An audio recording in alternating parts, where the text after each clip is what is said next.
start of it all happening really was the fact that I didn't get on at all with my stepdad.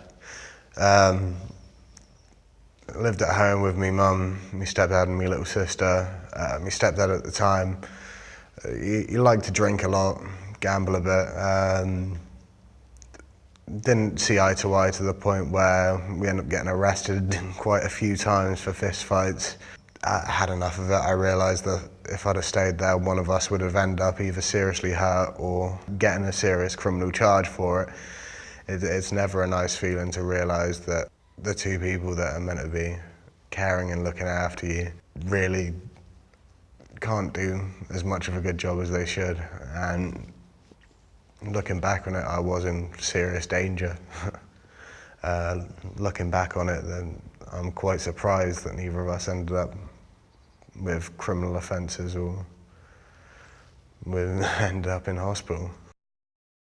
I started off sofa surfing with mates, crashing on sofas anywhere.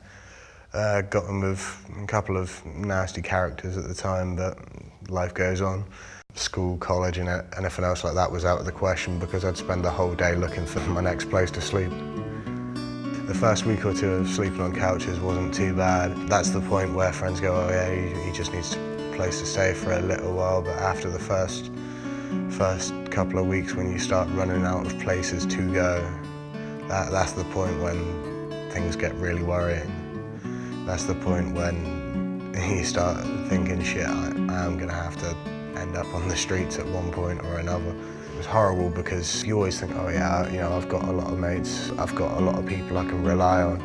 It's amazing how quickly they start to think of you as a moocher instead of as a mate. I kind of realised that the best thing to do would be to see who's actually who's having a party or who's getting drunk or who's going through some kind of shit, because that was always the time when they'd want people around.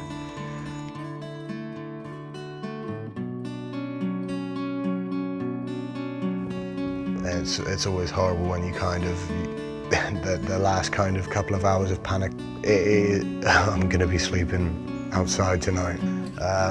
Ended up camping a lot. It was all right if it was the middle of summer, but in the winter it was horrible to be sat in a tent by yourself.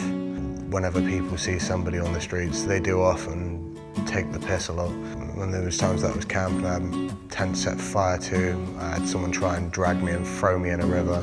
The worst one was always them urinating on the tent. Spent a lot of the time drunk because either that would be the best time to crash on a mate's sofa or because it was just so cold that was the only way I could sleep.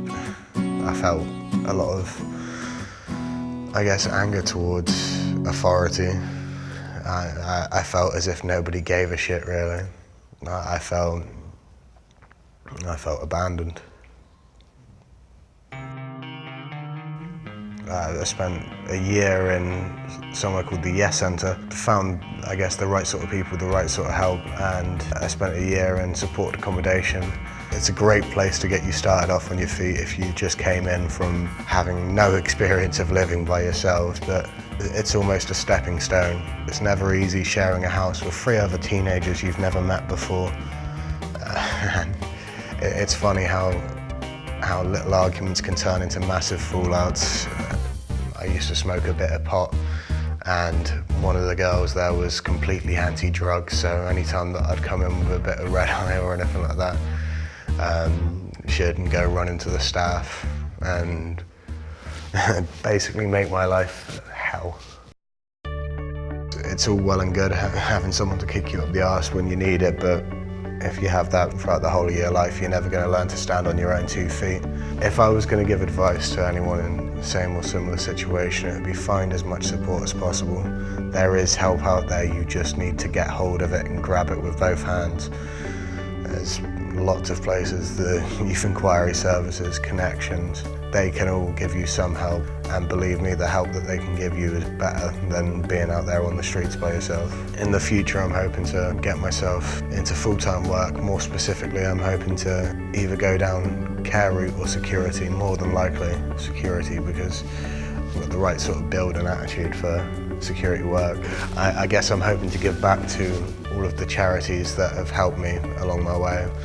That's, I think, one thing that I'm very grateful for, but I'm hoping to be in a position where I can say that I'm standing on my own 2 feet, hopefully in a respectable career, which, well, as respectable as a career in security can be. But that's I guess, my goals.